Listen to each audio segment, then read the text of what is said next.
¿Cómo me puedo santificar por medio del estudio? Porque el estudio es un trabajo. Y nosotros nos santificamos por el trabajo profesional. Y el estudiante tiene como trabajo profesional estudiar. Por lo tanto, tú haces lo que puedas. No es necesario que seas sapientísima, pero tú haces lo que puedas por estudiar y entonces agradas a Dios y te estás haciendo santa. Y sobre todo das mucha alegría a nuestro Señor, que te mira y dice cómo se prepara, qué bien, va a ser muy eficaz. ¡Hala!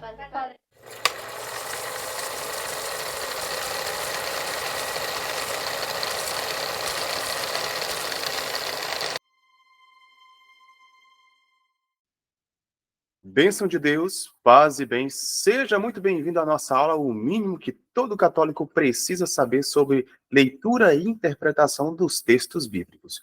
Mas, antes de darmos início à nossa aula, vamos fazer a nossa oração inicial. Em nome do Pai, do Filho e do Espírito Santo. Amém. Inspirai, Senhor, as nossas ações e ajudai-nos a realizá-las, para que em vós comece e termine tudo aquilo que fizermos, por Cristo nosso Senhor. Amém. Em nome do Pai, do Filho e do Espírito Santo. Amém. E se você está aqui nessa aula, já dá um joinha nesse vídeo, siga, ou melhor, se inscreva em nosso canal e compartilha essa aula com mais pessoas. Clica aí embaixo e compartilha nos grupos que você faz parte, com os amigos, com os familiares, e vamos fazer esse povo católico aprender um pouco mais sobre leitura e interpretação dos textos bíblicos, tá bom? Então, vamos lá. Então, o tema da nossa aula de hoje é sobre o mínimo que todo católico precisa saber sobre leitura e interpretação dos textos bíblicos. Mas antes de darmos início à nossa aula, eu preciso também, obviamente, me apresentar. É porque vocês precisam saber quem está falando com vocês. Bom, para quem não me conhece ainda, eu sou o Gessiandro Pessoa, do Pensar Catequese. Tenho 31 anos de idade, sou formado em filosofia, teologia, também tenho especializações em aconselhamento e psicologia pastoral, psicoterapia, psicopedagogia e catequese e pedagogia catecumenal. E sou natural do estado do Maranhão. Eu acho que eu já falei isso, mas enfim, estou falando de novo. A nossa aula de hoje, gostaria de trazer uma reflexão de São José Maria Escrivá, que ele diz o seguinte: para um apóstolo moderno, uma hora de estudo é uma hora de oração. Então, estudar também é rezar, porque nós estamos gastando o nosso tempo, a nossa vida, no conhecimento da fé, no amor a Cristo e à sua igreja, e ao mesmo tempo nós vamos ajudar a transmitir a verdade do reino de Deus. Essa verdade que já tem aí 2000 anos de história, que a igreja constantemente nos ensina e nos educa. Por isso, é importante nós olharmos também a vida de estudo como uma vida de oração. Amar e servir e amar. Gostaria de falar para vocês, ainda no início dessa aula, o seguinte, usando uma carta encíclica do Papa Pio XII. Ele diz o seguinte, na carta encíclica Humani Generis, ele diz o seguinte, lá no número 9, os teólogos e os filósofos católicos, e aqui também eu gostaria de colocar nós, que estamos assistindo essa aula, nós fiéis leigos, principalmente pós-Concílio Vaticano II, deu maior ênfase aí à missão dos leigos na sociedade, também como sendo sinal de sal da terra e luz do mundo. Ele diz o seguinte: os teólogos e filósofos católicos, que têm o grave encargo de defender e imprimir nas almas dos homens as verdades divinas e humanas, não devem ignorar nem desatender essas opiniões que, mais ou menos, se apartam do reto caminho. Pelo contrário, é necessário que as conheçam bem, pois não se pode curar as enfermidades antes de serem bem conhecidas. Ademais, as mesmas falsas afirmações se oculta, por vezes, um pouco de verdade. E, por fim, essas opiniões falsas iniciam a mente a investigar e ponderar com maior diligência algumas verdades filosóficas ou teológicas. Aqui o Papa quer dizer, frente às ideologias, nós católicos precisamos estar muito atentos à nossa realidade, onde nós estamos inseridos, quais são as correntes que são contrárias à fé, ao mesmo tempo, como que nós estamos correspondendo à nossa missão de batizados e batizadas? Vocês que acompanham aí o Apostolado Pensar Catequese, percebem que constantemente nós somos deparados aí com mentiras, com falsas acusações contra a Santa Mãe Igreja. Por isso que neste apostolado moderno, nessa era que nós estamos inseridos, nós precisamos gastar também o nosso tempo com o conhecimento da verdade e da fé. Eu só consigo instruir outras pessoas na verdade da fé se eu conheço essa verdade, se eu realmente mergulho nos estudos, naquilo que a Santa Mãe Igreja já me apresenta aí constantemente em tantos documentos que nós vamos falar aqui ao longo dessa nossa aula, tá bom? Então vamos dar início de fato à nossa aula. Então se você chegou agora, seja muito bem-vindo ou bem-vinda e já se inscreva no nosso canal e compartilha essa aula com mais pessoas.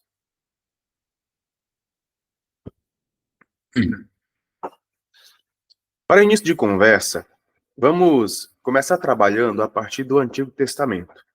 Assim, vamos seguir uma linha cronológica daquilo que nós queremos estudar aqui nessa aula. Lembrando que esse material que eu estou utilizando, vou disponibilizar para vocês no canal oficial que foi enviado o link da nossa aula, tá bom? Então vamos lá. Primeira coisa que você precisa entender, e que constantemente nós somos surpreendidos quando nós falamos de tradição. Nós seguimos a tradição, as Sagradas Escrituras e a Sagrada Tradição. E tem muitas pessoas por aí que começam a fazer deboche quando fala de tradição. Só que essas pessoas se esquecem que o Antigo Testamento ele foi muito mais vivido por tradição do que por escritura. Então, a tradição ela percorreu ao longo dos séculos no Antigo Testamento e só muito depois é que aquilo que foi vivenciado, né, pelos profetas, pelas tribos, etc., aquilo que Abraão, Moisés, José, enfim, viveram, só muito tempo depois é que foi escrito. Então nós vamos lá para o ano, mais ou menos 970, 930 antes de Cristo, onde rei Salomão, sucedeu seu pai Davi no trono. Era um homem, rei Salomão, sábio, bom político e administrador.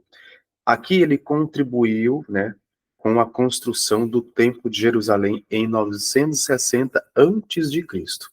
Vejamos, mais ou menos uns 800 anos, para mais de 800 anos, todos aqueles textos das tradições, eles ainda não estavam escritos. Existiam alguns fragmentos aqui e acolá, né? Então, nesse tempo de Salomão, floresceu a literatura em Israel, graças a quem? Ao rei Salomão. Surgiram os arquivos, os anais e as crônicas do reino. No seu tempo, preste muito bem atenção a isso aqui, no seu tempo, um grupo de escribas ligados à corte começou a reunir e escrever as antigas tradições orais sobre os patriarcas, o êxodo, a conquista da terra e o reino de Davi. Então, só a partir de 960 começaram fazendo essa união dos arquivos, das crônicas, do Êxodo e etc, etc. Por meio de quem? Do rei Salomão.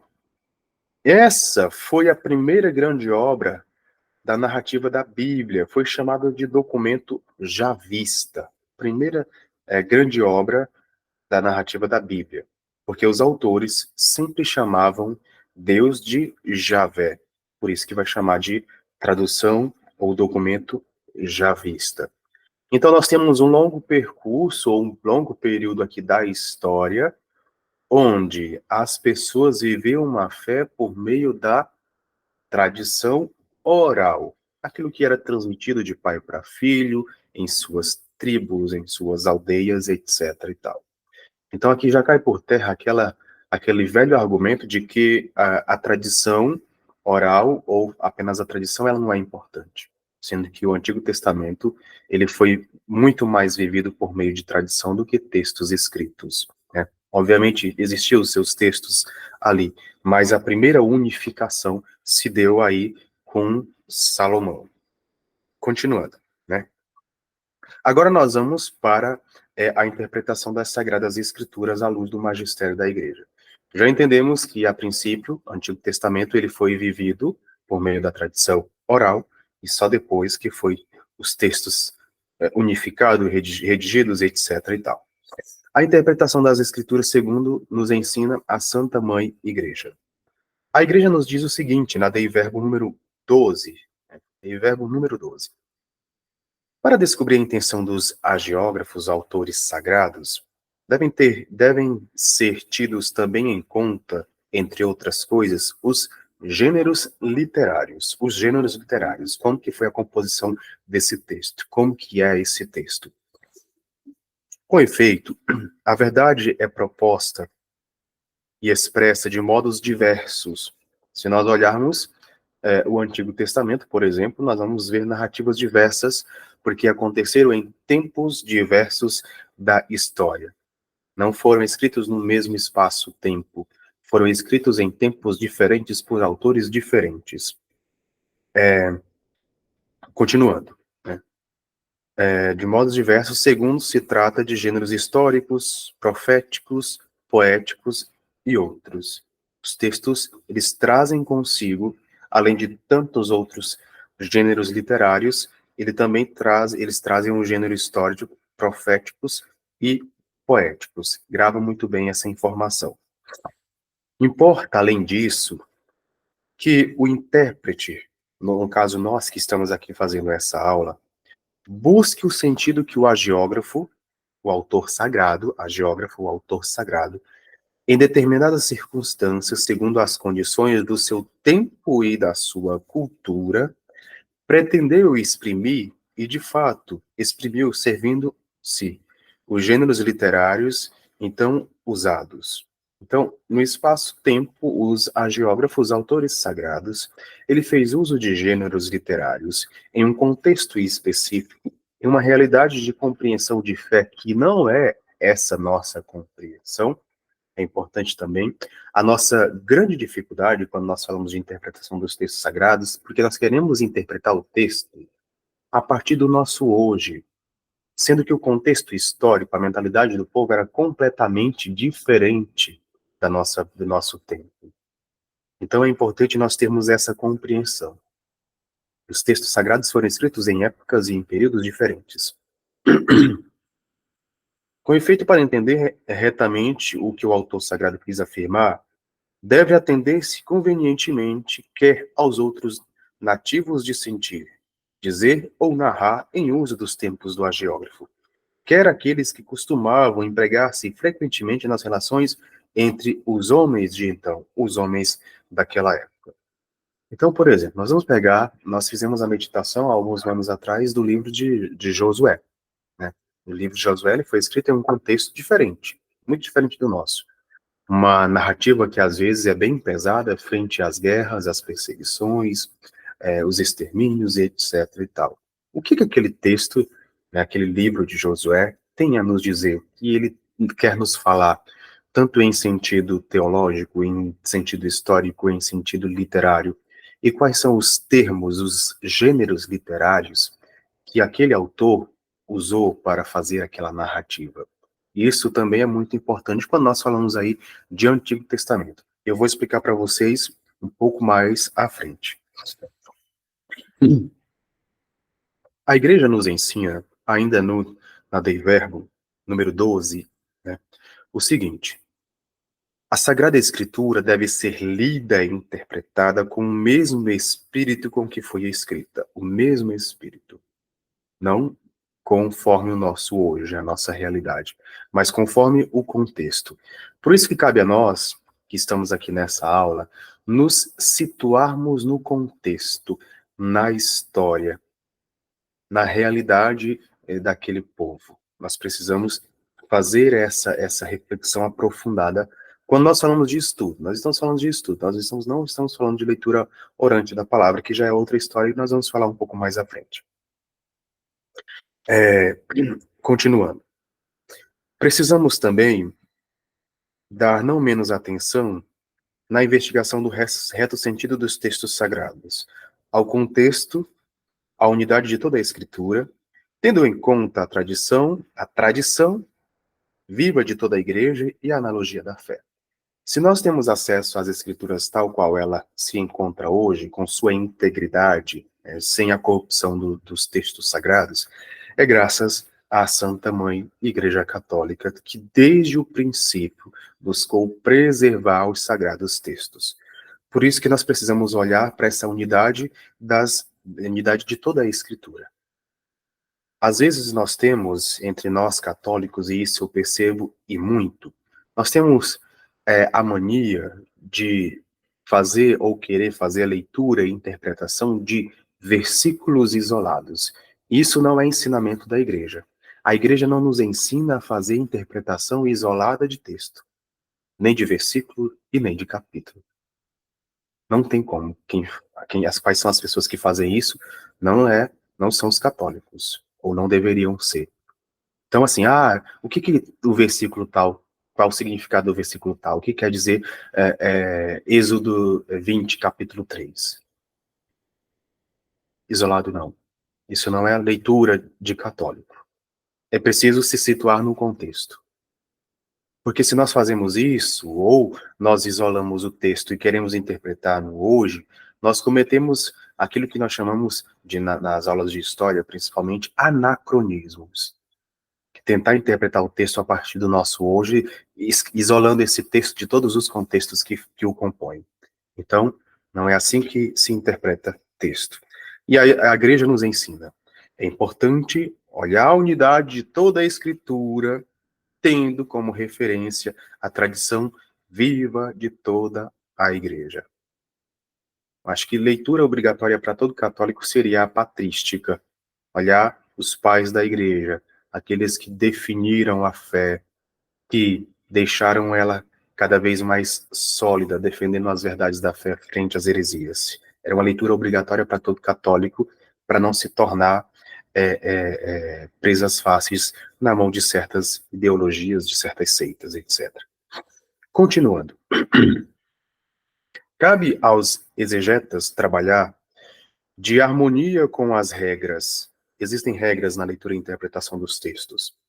Por entender e expor mais profundamente o sentido da escrita, para que, mercê deste estudo, de algum modo preparatório, amadureça o juízo da igreja. Com efeito, tudo quanto diz respeito à interpretação da escritura está sujeito ao juízo último da igreja. A igreja ela é detentora dessa verdade.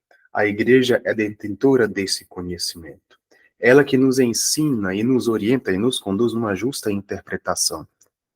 Um exemplo disso, de pessoas que não conseguem seguir aquilo que é orientação da igreja, uma justa interpretação, são as mais de 109 mil seitas que existem aí só no Brasil, onde cada um interpreta de um jeito diferente. A esse aceita batismo de criança, aquele não aceita. Esse aqui aceita bispa, esse daqui não aceita bispa. Aquele lá aceita imagens na igreja, esse aqui não aceita, que não sei o quê, porque a igreja, quando nós realmente seguimos a igreja, nós chegamos à justa interpretação. Por isso que nós precisamos adentrar, mergulhar nas verdades da fé, à luz da igreja, à luz da tradição, à luz do magistério. Continuando. Existem várias formas que são necessárias para a compreensão dos textos bíblicos, mas obviamente nós estamos aqui fazendo reflexões que são necessárias para o nosso agora, para nós católicos que queremos saber do mínimo, o mínimo sobre a interpretação dos textos. Primeiro, se você está buscando chegar a um conhecimento da verdade, nós precisamos fazer a leitura e interpretação de forma crítica. Agora nós vamos falar sobre duas formas para a leitura dos textos bíblicos. O primeiro delas é a leitura crítica. nós precisamos, com a leitura crítica, buscar dar razão às nossas interrogações, apresentar de maneira mais sistemática a revelação e a fé à luz da tradição e do magistério da Igreja. Quando nós queremos chegar num conhecimento e uma reflexão crítico sobre as Escrituras, nosso objetivo aqui é chegar em uma verdade, em uma reflexão mais aprofundada. Por isso que eu preciso fazer um estudo de forma sistemática. Por exemplo, alguns protestantes dizem o seguinte, que quando o apóstolo fala que todos pecaram, Maria, então, pecou. Então, isolou o texto, chegou a essa afirmação. Só que em outro texto do Novo Testamento, diz que quando souberam que havia nascido um rei, caso era Jesus, todos ficaram apavorados, todos ficaram assustados. Será que todos ficaram? Ou então, Jesus fala em uma de suas narrativas que eles seriam odiados por todos. Você odeia Jesus? Eu odeio Jesus? Nós odiamos os apóstolos? Não. Então, logo, o todo não pode ser entendido como uma verdade absoluta, ou isolar o texto a partir dessa compreensão. Lá nos Reels do Instagram do Pensar Catequese, já tem informação, já tem um vídeo sobre este assunto. Mas é só para vocês entenderem que quando nós isolamos o capítulo ou versículo, nós chegamos a uma falsa compreensão. Quando nós fazemos uma leitura mais ampla, mais crítica dos textos sagrados, nós vamos chegar ao conhecimento da verdade. E quem nos ajuda a chegar nesse conhecimento da verdade? A sagrada tradição e o sagrado magistério da Igreja. Então, quando você, católico, for fazer uma leitura de um texto bíblico e você quer fazer um estudo aprofundado, nós vamos usar aqui 3 ferramentas que são de suma importância. Existem dezenas de tantas outras, mas vamos falar de 3 de modo especial. Não vamos complicar a vida, vamos falar só com 3. Outro momento vocês vão aprender outras chaves de leitura e interpretação dos textos. Mas vamos ficar apenas em 3. Primeira coisa, o sentido histórico, o sentido teológico do texto. O texto das Escrituras, ele quer passar, ou ele quer transmitir uma verdade de fé. Uma verdade de fé. Por exemplo, nós vamos pegar Gênesis, a criação. O texto de Gênesis, ele quer transmitir uma mensagem teológica, não é um texto de ciências. E muita gente quer fazer essa interpretação a partir da luz da ciência. E não, o texto quer falar sobre uma mensagem de fé, no sentido teológico. Né? Mas vamos voltar ao assunto. 3 chaves que são importantes. Anota aí no seu caderninho. Embora vocês vão receber também esse material lá no canal. Né? Sentido teológico do texto, porque tem uma mensagem de fé ali. O sentido histórico do texto, o segundo, o sentido histórico do texto, porque ele foi escrito em um espaço-tempo. E quando nós falamos de sentido histórico, dentro desse contexto histórico, existem outros pontos que são importantes vocês observarem, que é um sentido social, um sentido econômico, um sentido religioso. Existe tudo isso dentro desse contexto, mas vamos focar apenas no sentido histórico. Ele foi escrito numa história, em um espaço-tempo, em uma realidade, que precisa também ser compreendida de várias formas. Né? Por exemplo, os irmãos de Maria, os irmãos de Jesus, os filhos de Maria. Né? Sabemos que, conforme a Santa Mãe Igreja Jesus ensina, que Jesus não teve irmãos, ele é filho unigênito, filho único, ele não teve irmãos. Mas em um sentido histórico, eu nem vou entrar em outras questões de versículos e capítulos e versículos que atestam essa verdade. Em um sentido histórico, por exemplo, todos aqueles que moravam na mesma tribo ou na mesma aldeia eram chamados de irmãos. Ainda no tempo de Jesus, muitas famílias moravam na mesma casa, então era comum serem chamados de irmãos. Né? Assim como, por exemplo, quem mora com quem é religioso franciscano, por exemplo. É chamado de frei, que quer dizer irmão. Irmão fulano, irmão tal. Né? É chamado de irmão, porque moram na mesma comunidade. Existe essa afinidade, esse vínculo, devido morarem no mesmo teto, na mesma casa. No contexto da época de Jesus também era dessa forma a compreensão de irmãos. Dividiam o mesmo teto, mas não eram irmãos de sangue. Então, um contexto histórico aí. O sentido literário do texto. O texto ele é feito em uma composição que requer uma justa interpretação literária dos verbos, dos adjetivos, enfim. Ele foi escrito. Ele precisa ser interpretado da forma que ele foi escrito, no contexto que ele foi escrito, a língua que ele foi escrito. E aí é a nossa dificuldade, porque muitos de nós não sabemos nem o grego e nem o hebraico. E quando nós sabemos o sentido etimológico daquela palavra, nós vamos chegar em uma verdadeira compreensão daquilo que está querendo ser transmitido para nós. Então, os 3 pontos essenciais que vocês precisam saber quando vocês estão fazendo um estudo crítico do texto. Teológico, o sentido histórico e o sentido literário, né? Agora nós vamos para um outro ponto, né, que eu falava de 2 formas para a leitura dos textos bíblicos. Um outro ponto, que nós também temos esse hábito que a igreja nos ensina, porque desde do início da igreja já existia, já se desenvolveu a leitura orante da palavra de Deus, nós temos essa segunda forma para a leitura dos textos bíblicos, que é a lexo divina, ou leitura orante da palavra, que o nosso objetivo aqui é uma experiência espiritual pessoal. E se nós estamos inseridos em uma comunidade, por exemplo, uma experiência comunitária do texto bíblico. Porque aqui nós vamos fazer, né, um diálogo permanente entre a iniciativa de Deus, que chama a relação pessoal com ele, cada pessoa, cada ser humano, e aí nós queremos olhar a partir da ótica da oração cristã, como essa expressão de diálogo com Deus, né, com o seu Criador e com a sua criatura.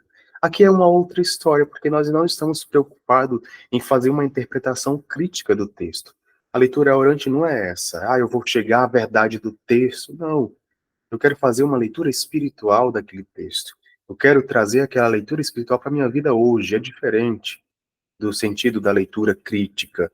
Aí nós temos, primeiro ponto, né, nessa segunda forma de leitura do texto, a leitura propriamente dita, que aí nós vamos conhecer, nós vamos respeitar o texto da forma que ele foi escrito, nós vamos situar o texto, depois nós vamos fazer uma meditação, com calma, porque a leitura orante ela tem essa dimensão um pouco mais oracional, precisa meditar, eu preciso ruminar, eu preciso dialogar com aquele texto, eu preciso atualizar aquela informação para o meu hoje. Depois eu vou para um próximo ponto, que é uma oração. Aquele texto precisa se transformar em uma oração, um diálogo entre eu e Deus. Eu preciso, de alguma forma, tirar esse alimento espiritual a partir do texto. E depois nós vamos fazer, por fim, uma contemplação. Nós estamos falando aí de leitura orante, que é olhar agora para a realidade. Depois dessa experiência, desse contato com o texto sagrado, eu preciso olhar para a realidade enxergar a realidade com um novo olhar. Eu preciso agora saber um novo sentido. Eu preciso, a partir daí, ter uma nova atitude. Porque eu fiz uma leitura orante da palavra de Deus.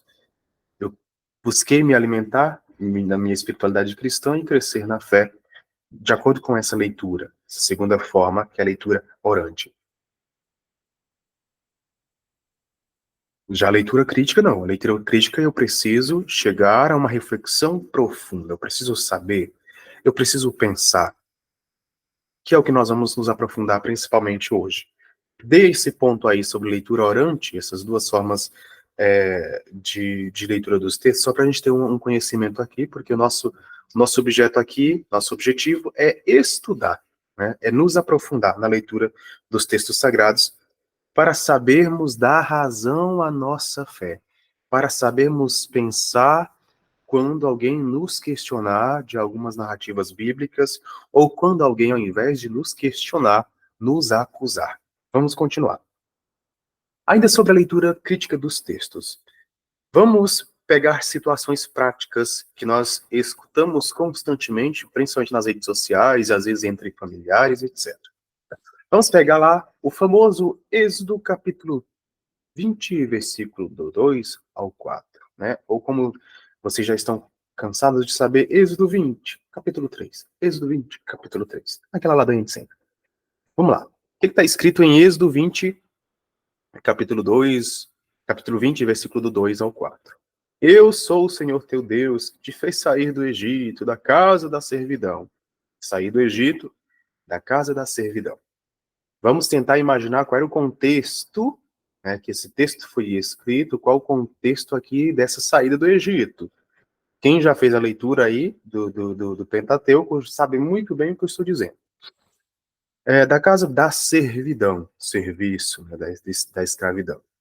Não terás outros deuses diante de minha face. Aí nós vamos para outro ponto, que é o Êxodo 20, capítulo 20, versículo 3. Não farás para ti escultura, nem figura alguma do que está em cima, nos céus, ou embaixo, sobre a terra, ou nas águas debaixo da terra. Né?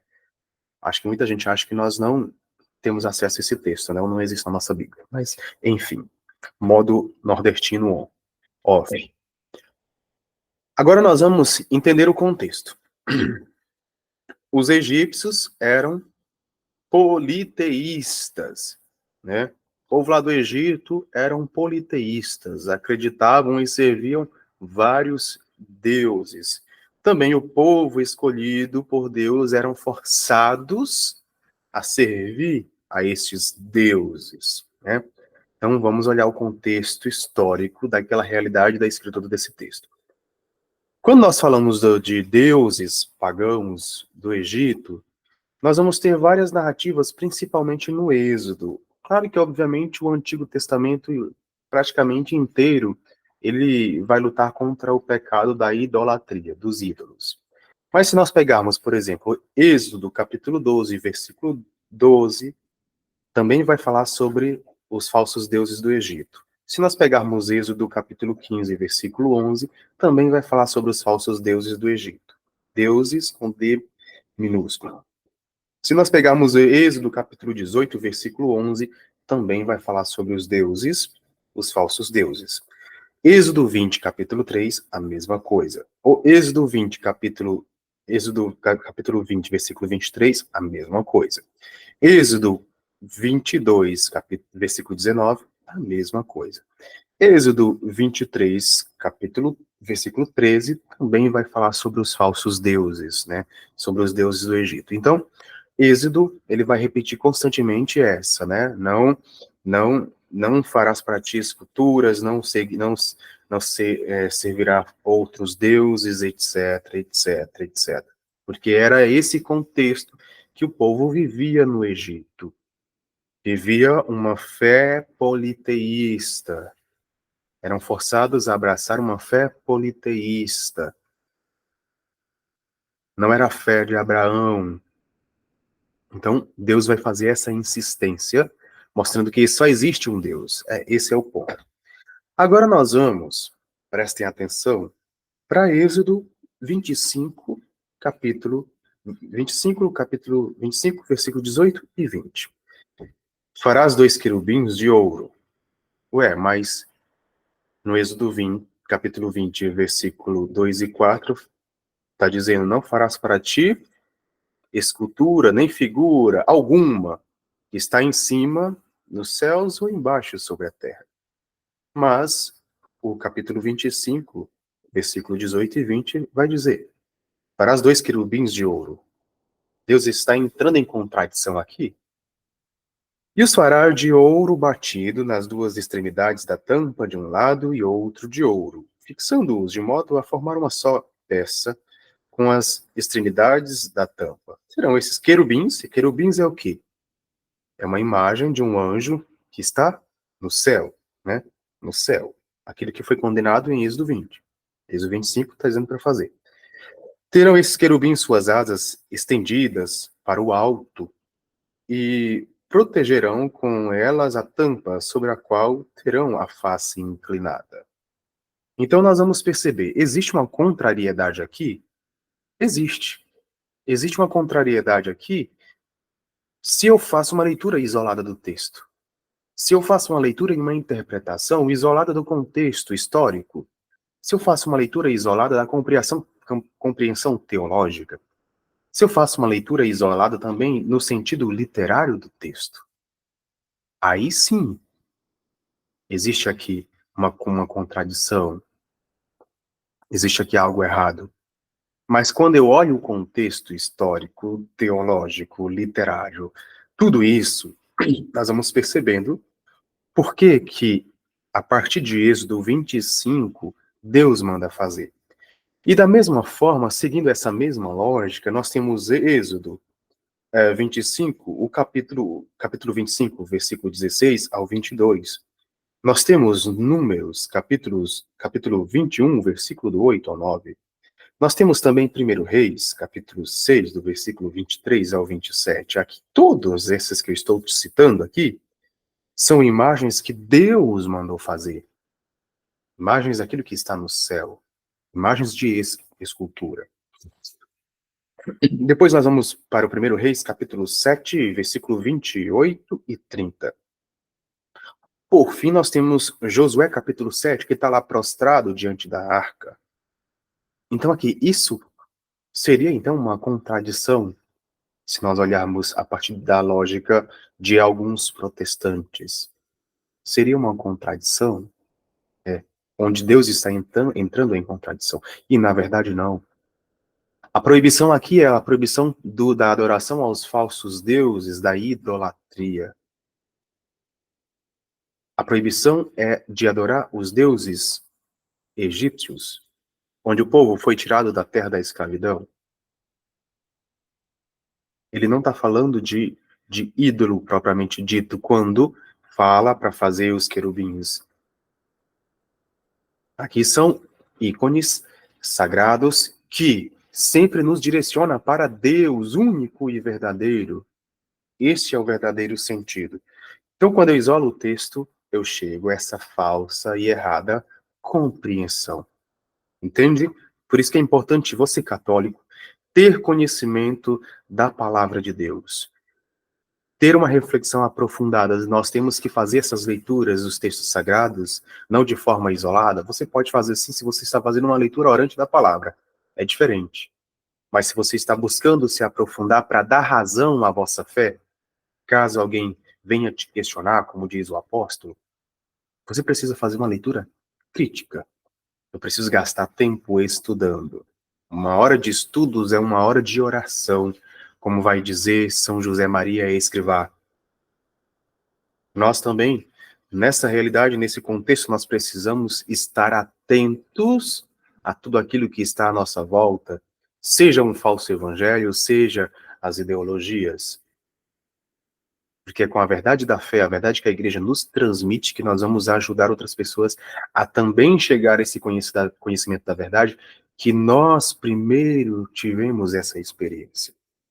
Continuando, né, que eu falo demais, eu me empolgo demais, eu tomo minha aguinha. E você que chegou por agora, que já está aqui desde o começo, não se esqueça de se inscrever no nosso canal, se inscreva aí, ativa as notificações, compartilhe essa aula com mais pessoas, tá aí, basta clicar na seta lá embaixo, envia para outras pessoas, para ter acesso a essa aula, para ter acesso a esse material, para crescerem na fé, católico, nós precisamos estudar, nós precisamos ter conhecimento, porque só assim nós vamos conseguir desfazer essas mentiras contra a nossa Santa Mãe Igreja. Continuando. Então já falamos algumas questões sobre as leituras e interpretação dos textos, principalmente o Antigo Testamento. Recapitulando, falamos que antes dos textos serem escritos do Antigo Testamento, eles foram transmitidos de maneira oral, foram transmitidas por meio da tradição oral, por meio dos patriarcas, dos profetas. Muito tempo depois, mais ou menos 800 depois, é que Salomão vai começar essa empreitada de unificar esses textos, de escrever e etc e tal, essas tradições. Agora nós vamos para o Novo Testamento. Vamos para o Novo Testamento. Os apóstolos e seus sucessores, transmissores do Evangelho. Né? Esses dias eu fiz um post, um post collab, né, com o irmão Ariel, onde lá, nos primeiros séculos do cristianismo, nós já vamos ver a importância da sucessão apostólica, onde os padres apostólicos, que já eram discípulos dos apóstolos, deixa muito claro qual a finalidade da sucessão apostólica. Lá está no Instagram, está lá esse vídeo, com todo o conteúdo, com a referência bibliográfica. Vocês podem depois acessar lá, tem vários conteúdos que vai te ajudar a crescer também. Mas vamos falar aqui a questão da sucessão apostólica e a transmissão do evangelho. Para que o evangelho fosse perenemente conservado, íntegro e vivo na igreja, os apóstolos deixaram os bispos como seus sucessores, entregando-lhes o seu próprio ofício de magistério. A sucessão apostólica foi não só querida por Deus e transmitida pelos apóstolos, justamente buscando transmitir o evangelho vivo de forma íntegra, sem corrupção, sem mudança daquilo que realmente Cristo ensinou. Por isso que eu falava no início a importância de nós estudarmos a patrística. Quando nós mergulhamos nestes textos da patrística, nós vamos perceber quão lindo é ser católico, que bonita é a nossa igreja, e como que muitas vezes nós temos uma compreensão equivocada por falta de conhecimento. Continuando. Portanto, esta sagrada tradição e a sagrada escritura dos dois testamentos são como um espelho no qual a igreja peregrina na terra contempla a Deus, de quem tudo recebe, até ser conduzida a vê-lo face a face, tal qual ele é. Então, sagrada tradição e sagrado magistério é o espelho, a Sagrada Escritura e Sagrada Tradição e Sagrada Escritura é o espelho dos dois testamentos. Eles são importantes, porque muita coisa não foi escrita, mas foi transmitida de maneira oral, por meio da tradição. Os ritos que nós celebramos também foi transmitido, vivido pelas primeiras comunidades eclesiais. No primeiro século, no segundo século, início do segundo século da igreja, as primeiras comunidades já liam os evangelhos na liturgia, já liam os evangelhos. Então, aquilo que nós vivemos hoje é aquilo que as comunidades, a igreja primitiva, e quando eu falo igreja primitiva, eu estou falando do início da igreja, tá? Porque às vezes eu falo igreja primitiva, a pessoa, que igreja primitiva é essa? Então teve outra igreja? Nós estamos falando do início da igreja católica apostólica romana. Continuando. Um exemplo disso, sobre a importância da sucessão apostólica, dos transmissores do Santo Evangelho, por exemplo, são os evangelhos sinóticos, os 3 evangelhos que são semelhantes, parecidos. São Justino, aqui estou pegando patrística, afirma que no século II, início do século II, na fração do pão, eram lidas as memórias dos apóstolos. O que seriam essas memórias dos apóstolos? A memória dos apóstolos eram os evangelhos. Então aqui nós já vamos percebendo a estrutura da Santa Missa que nós vivemos hoje. Nós participamos, os evangelhos. A leitura do evangelho que nós escutamos na missa já nos primeiros séculos da igreja também já acontecia dessa forma. Na mesma época, olha só, o herege Marcião aceitou apenas o evangelho de Lucas na sua comunidade. Então, no primeiro século da igreja, já existiam os hereges que queriam corromper o evangelho, abraçar apenas um evangelho. Continuando. Isso pode ter contribuído para que a igreja aceitasse os 4 evangelhos. Por quê? Diz que esse herege Marcião, ele só queria aceitar um único evangelho, que é o de São Lucas, vamos falar um pouco mais à frente, e falava que não precisava dos outros. Qual a necessidade dos outros? Mas a igreja nos ensina que cada um dos evangelhos, os evangelhos sinóticos, principalmente, eles têm uma mensagem única, embora tenha relatos bem semelhantes, mas tem uma mensagem única. Continuando. Isso pode ter contribuído para que a igreja aceitasse os 4 evangelhos.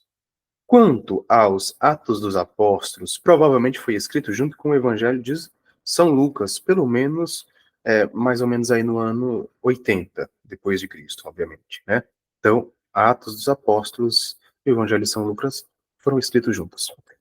Os 2 livros parece que, a princípio, formavam uma única grande obra em duas partes, ou volumes. Não sabemos quando aconteceu essa separação. Na igreja primitiva circularam muitos atos apócrifos atribuídos a Paulo, Pedro ou a outros apóstolos. É importante nós entendermos esses textos apócrifos, é porque eles surgiram muito tempo depois, né, anos depois, dos primeiros textos. Por isso que eles são considerados como apócrifos, porque não foi nenhum discípulo, né, não foi nenhum dos apóstolos ou discípulos dos apóstolos que escreveram. Surgiram muito tempo depois. Por isso que eles não são considerados como livros, não fazem parte do cânone bíblico. Continuando. No século II, os Atos dos Apóstolos já era considerado canônico. O Apocalipse teve uma muita dificuldade para ser aceito por todas as comunidades cristãs, porque é um texto um pouco complexo também, era um pouco complexo para ser entendido por conta disso. E além disso também era questionado com relação a quem escreveu o livro do Apocalipse. Mas aí é um assunto para outra história, para outra aula, para a gente se aprofundar nisso. Continuando. Então, os evangelhos sinóticos. Do grego, quer dizer sim, juntos, e ópsis, visão, assim como chamados devido à semelhança entre si, são parecidos. E quais são estes evangelhos sinóticos, três semelhantes ou parecidos? Primeiro, São Marcos, lembre disso, Marcos foi o primeiro a ser escrito.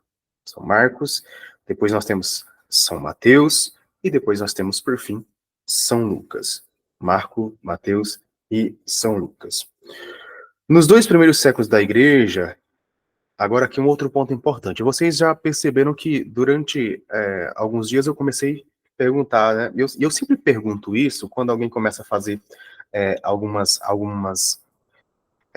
nem é perguntas, eu vou ser generoso, falar perguntas, mas não é pergunta, são ataques contra a fé católica. Eu sempre pergunto, né? Se a pessoa se acha tão douta em conhecimento bíblico, eu já pergunto logo, tá? Você fala que a igreja é isso, aquilo. Você poderia me dizer, então, quem definiu os textos como inspirados e não inspirados? Quando que foi esse processo? Né? Qual foi o membro da igreja, quais membros da igreja definiram os 4 evangelhos? Por que 3 são considerados sinóticos, outro não entra? Como que se deu isso? Quando que foi isso? Eu sempre pergunto, porque tem muita gente que acha que a igreja escondeu os textos sagrados para si como uma forma de deter a verdade. E, na verdade, não. A igreja que fez com que nós tivéssemos acesso a essa verdade, os evangelhos íntegros, aquilo que de fato era fonte dos apóstolos, né? Não apócrifos, mas dos apóstolos, textos que realmente vieram ali daqueles sucessores, ou melhor, daqueles enviados por Cristo e escolhidos por Cristo. Então, nós temos, nos primeiros séculos da igreja, né, Santo Irineu de Lyon, em 180 depois de Cristo, que já inicia aí o combate às heresias. Herege sempre existiu e sempre existirá. Ele escreve, né, contra as heresias e nos atesta que já existiam circulando entre as comunidades os 4 evangelhos, no ano mais ou menos 180 depois de Cristo. E ele já falava, né, combatendo essas heresias, que já existia o evangelho quadriforme, ou seja, os 4 evangelhos formados, os 4 evangelhos que são de origem apostólica, que eram Mateus, Marco, Lucas e João. E é ele mesmo que atesta que estes evangelhos são de autoria dos apóstolos, que são sobre a vida de Cristo.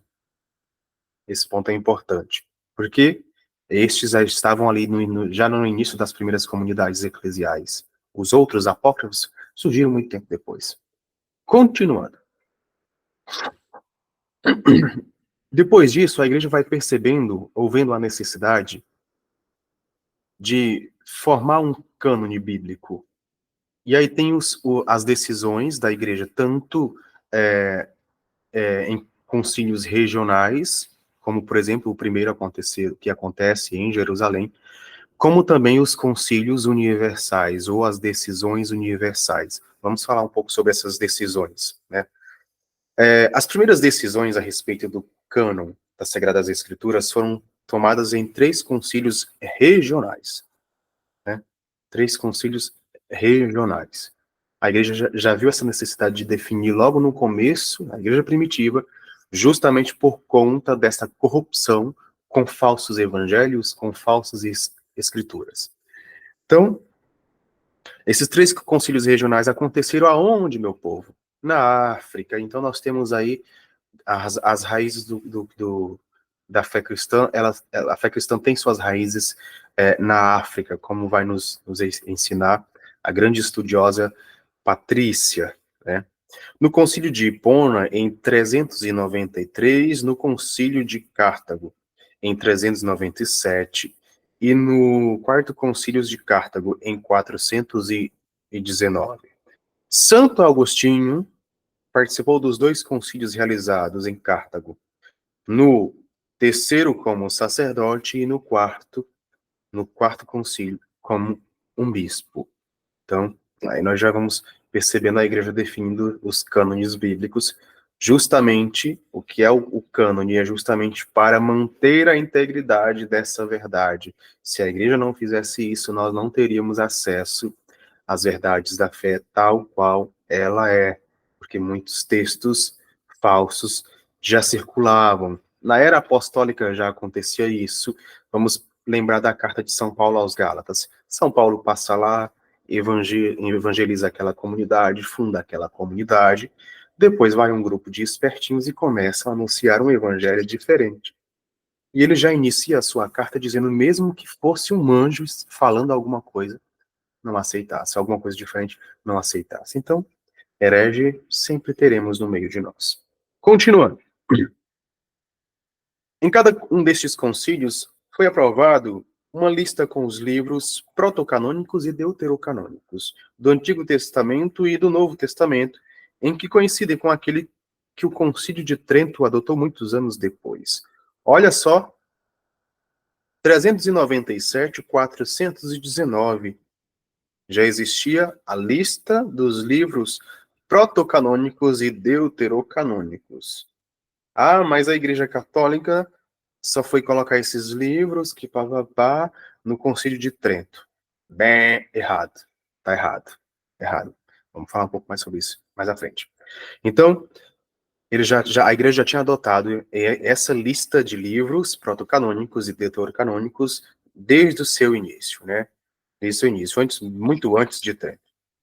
Em 405, o Papa Inocêncio I, né, mandou o Santo Exupério, bispo de Toulouse, o cânon completo das escrituras, igual ao dos concílios africanos. Igual.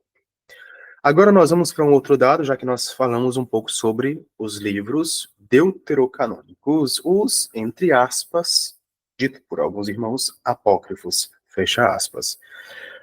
Vamos, antes de falar sobre os deuterocanônicos serem, entre aspas, apócrifos, nós vamos entender por que os judeus não aceitam. Existe uma teoria que não tem fundamentação nenhuma, de que esses livros foram escritos no silêncio de Deus. Essa teoria é falha. Já fiz vídeo sobre isso também, se encontra no Instagram do Pensar Catequese. Mas vamos falar um pouco sobre por que os livros não são reconhecidos pelos judeus. Vamos lá no Antigo Testamento. Por que os judeus de Jerusalém não os reconhecem como inspirados? Os livros Tobias e Judite, Daniel e Esté, a parte de Esté, Sabedoria Eclesiástico, Baruque e Jeremias. Para compreender melhor, nós estamos falando aqui da Bíblia grega, ou seja, dos 70, ou Septuaginta. Depois vocês vão entender também por que 70, por que Septuaginta. Essa que foi escrita em Jerusalém. 3 pontos essenciais para os judeus aceitarem um livro como inspirado ou como sagrado. Primeira coisa, só podem ser escritos dentro de Israel.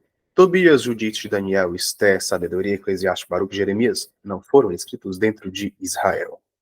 Segundo ponto, não podem ser escritos em hebraico. Esses livros foram escritos em grego. Então, já está descartado também. Terceiro ponto, não podem ser escritos antes de Esdras. Esses livros foram escritos depois. Eles acreditavam que as inspirações encerravam em Esdras. Depois disso, não teve inspirações. E um outro quarto ponto, que eu acho que também é importante para nós, eles deveriam ser escritos por profetas. Este era um ponto que era necessário também. Então, por conta disso, os judeus não reconheciam os livros que nós chamamos de deuterocanônicos. Era essas as razões para não aceitação. Os deuterocanônicos. Vamos pegar agora a partir a partir da abordagem protestante, vamos falar sobre essas questões.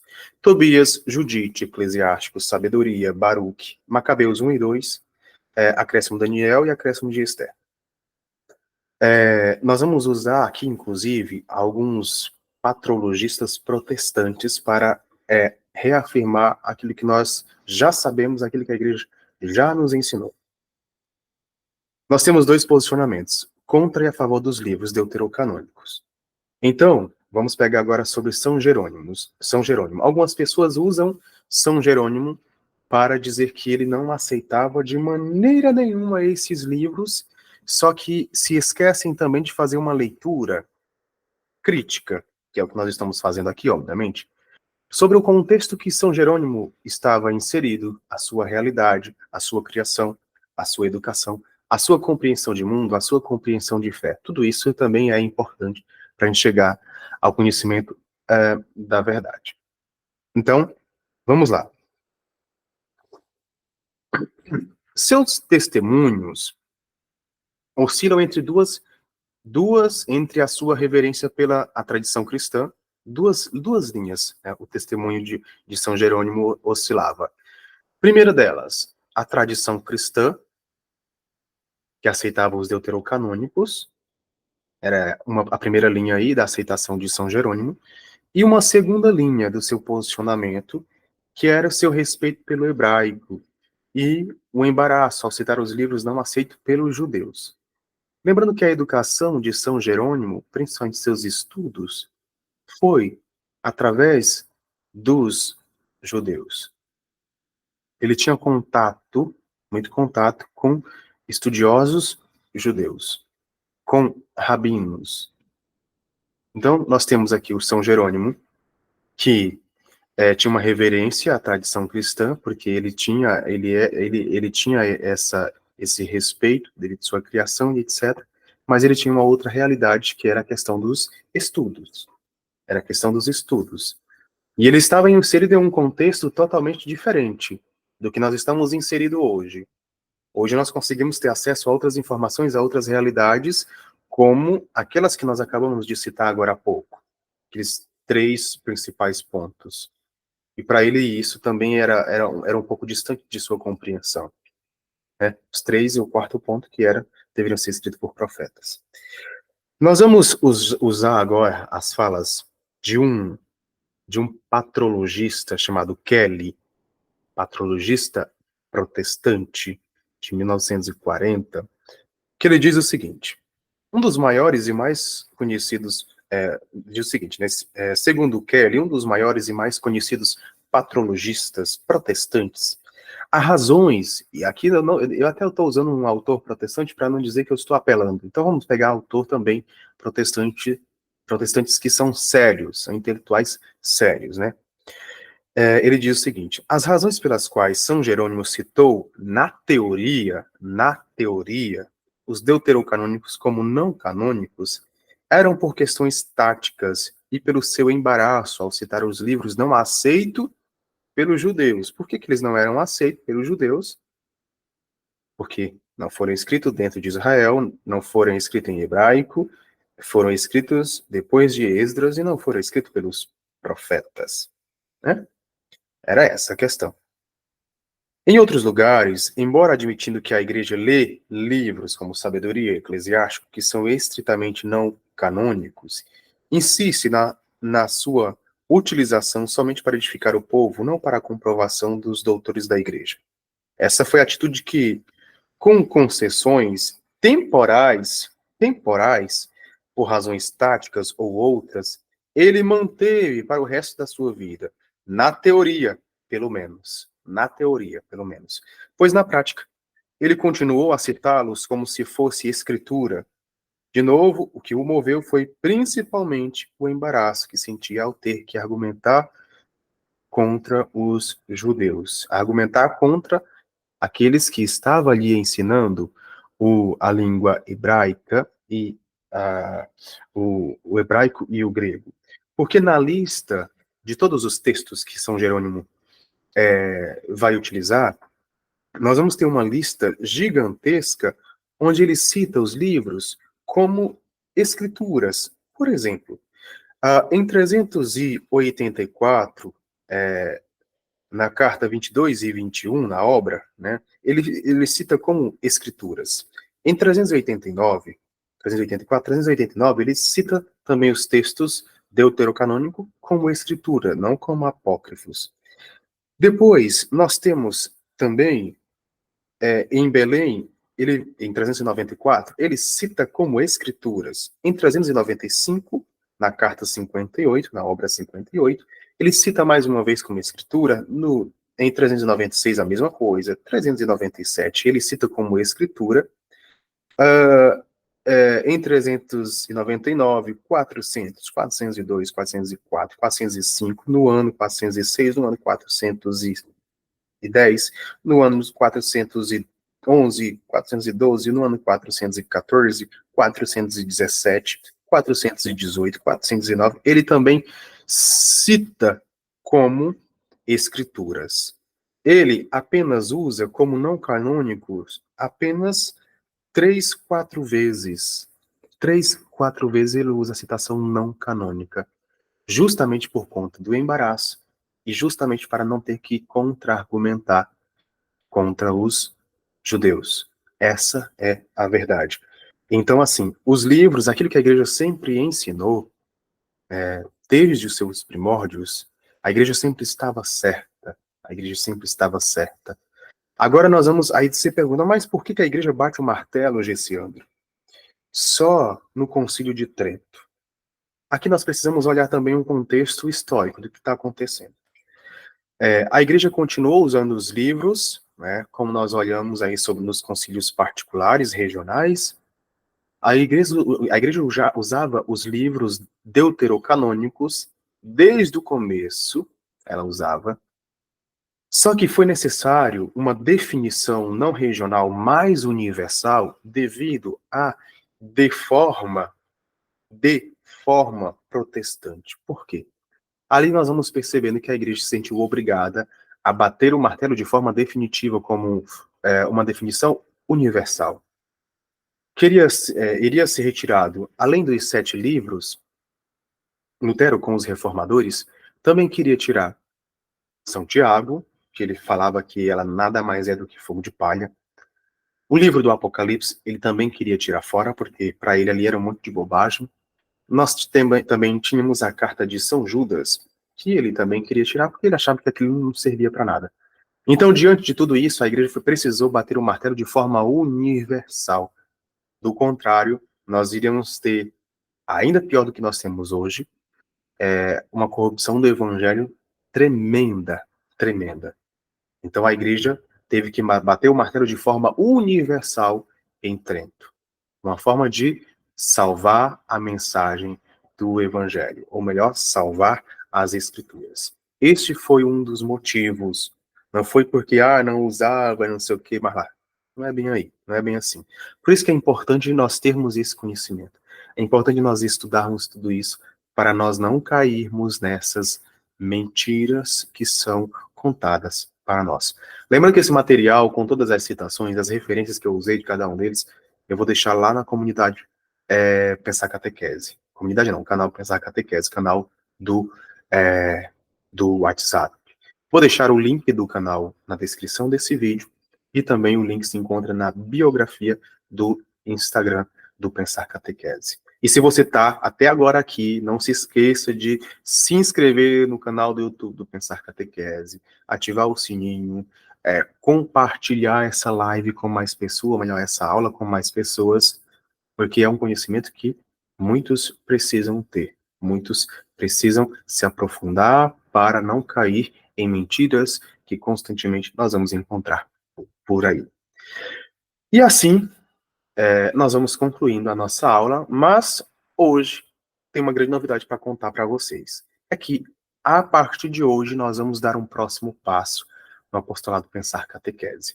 Já faz muito tempo que eu percebo a necessidade da formação do povo de Deus, a importância de nós termos um conteúdo católico, fiel à tradição, o magistério da igreja, com bons autores, e a partir de hoje nós vamos dar início à Academia Sapere Aude Católico, ou seja, Academia Ouse Saber Católico, ou Católico Ouse Saber, que é o nosso objetivo é justamente fazer você pensar, fazer você ter conhecimento, fazer você entender as verdades da fé para ajudar outras pessoas. E o primeiro curso da nossa academia, que nós vamos disponibilizar, é o curso de Teologia Bíblica, onde nós vamos, neste curso, fazer todo um percurso do Antigo e do Novo Testamento. Mas por que um curso de teologia, uma formação teológica, né, teologia bíblica para nós, né? Qual a finalidade, né? Primeiro, qual a justificativa, né?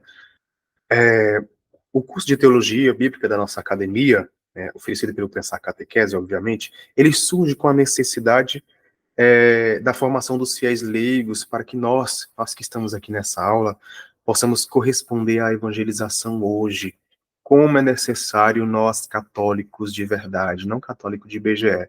Mas se você é católico de IBGE está aqui, seja muito mais que bem-vindo, porque nós queremos realmente dar um próximo passo na nossa vida. Queremos conhecer. Porque eu também já fui católico de IBGE, né? Para quem me acompanha sabe como que foi a minha caminhada até aqui. E nós queremos, né, fazer com que você está aqui seja um sujeito da evangelização, seja atuante na evangelização, seja alguém capaz de dar razão à tua fé. E qual o público-alvo do nosso curso?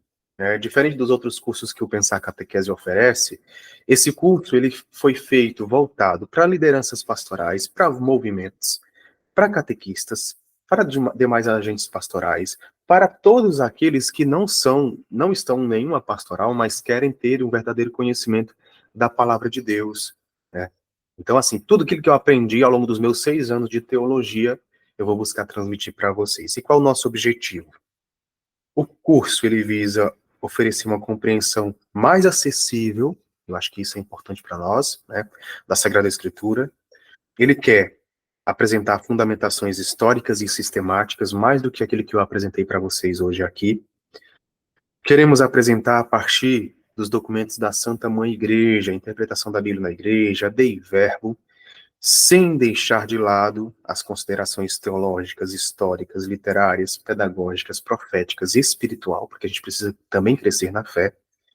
E, além disso, em total sintonia com a tradição e o magistério da Igreja. A fidelidade com aquilo que a Igreja nos ensina. Mas, Gessiano, qual é o conteúdo, então, que vai ter nessas aulas? Primeiro, são divididos em 8 módulos.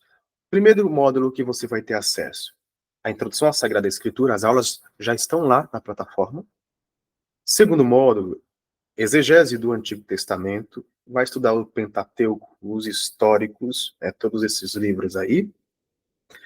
Terceiro módulo, exegese do Antigo Testamento, profetas, tudo isso vocês vão aprender. Quarto módulo, exegese do Antigo Testamento, os livros sapienciais. Quinto módulo, exegese do Novo Testamento, os evangelhos sinóticos, que nós falamos aqui brevemente. Sexto módulo, exegese do Novo Testamento, Atos e Cartas Paulinas. Sétimo módulo, exegese do Novo Testamento, Evangelho de João e Cartas Joaninas. Oitavo módulo, exegese do Novo Testamento, Apocalipse e Cartas Católicas. Dentro desses módulos vão ter todos os livros da Bíblia.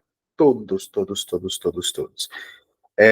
As aulas vão ficar disponíveis na plataforma, aulas gravadas, vocês vão ter acesso às aulas não só por 1 ano, resolvi dobrar, aí vai ser só 1 ano, 2 anos disponível para vocês. Vocês vão ter o conteúdo referente a cada uma dessas aulas. Nós vamos ter um canal oficial nosso, que é da Academia Sapere Aude Católicos, onde ali nós vamos nos aprofundar, nós vamos fazer reflexões, e é um espaço tranquilo para a gente debater assuntos sérios, porque nas redes sociais, de forma aberta, vocês sabem muito bem que é complicado. Vai ter a área de apoio, vai ter material também de apoio, vai ter indicação de livros, obviamente, para vocês se aprofundarem. Vocês vão ter contato direto com a equipe do Pensar Catequese, vai ter a área de interação, aula todo mês. Então, todo mês vocês vão receber, no finalzinho do mês, lá na plataforma vai subir 10 aulas, todo mês. 10 aulas por mês para vocês estudarem com calma, e não precisar correr no tempo. E se deu 2 anos, passou, não conseguiu fazer tudo, a gente dá um jeito. Se faz no seu tempo. Vai ter também artigos para vocês se aprofundarem. Nós vamos também nos aprofundar em questões mais atuais. Além disso, eu resolvi criar um outro módulo, além daquilo que já está no curso de Teologia Bíblica, que é o módulo bônus, que se chama A Cartilha. Mas como assim A Cartilha? A cartilha, na verdade, são todos aqueles ataques que eu recebo constantemente nos nossos irmãozinhos. Eu vou pegar todos aqueles ataques, aquelas perguntas, preparar uma aula sobre aquilo, gravar e colocar lá. Assim vocês vão ter acesso a informações mais atuais sobre a fé e com fontes seguras. Então, tudo isso vocês vão ter acesso para corresponder à fé de vocês, para crescer na fé e para ajudar outras pessoas também. Mas, Gessiandro, como que vai ser o valor do investimento? Eu resolvi deixar com mais de 60% de desconto só nessa semana. Do dia 15, na segunda, até na sexta-feira, às 23 horas e 59 minutos, vocês vão ter acesso a tudo isso por R$350. Vocês vão ter 65% de desconto. Mas é só essa semana. Passou essa semana, eu vou deixar o valor que vai estar lá normal no sistema. Então, o objetivo é, de fato, ajudar vocês. Por isso que o valor vai ficar tão acessível. Vai ser menos de R$2 por cada aula, né? Porque vai ter mais de 100 aulas. Bem mais de 100 aulas, né? Então, se você quer garantir a tua vaga na escola Saperial, na Academia Saperial de Católicos, eu vou deixar o link aqui embaixo do nosso curso. Você clica lá. Quando você clicar no link, vai aparecer tanto a opção de fazer a inscrição, como também o planejamento de tudo aquilo que eu estou falando para vocês. Assim você lê com calma, vê lá toda a estrutura do curso, o objetivo, etc. E lá tem todas as informações. Para saber mais informações, eu vou deixar o contato aqui do WhatsApp da equipe do Pensar Catequese para você entrar em contato e perguntar outras dúvidas que, porventura, eu não respondi aqui.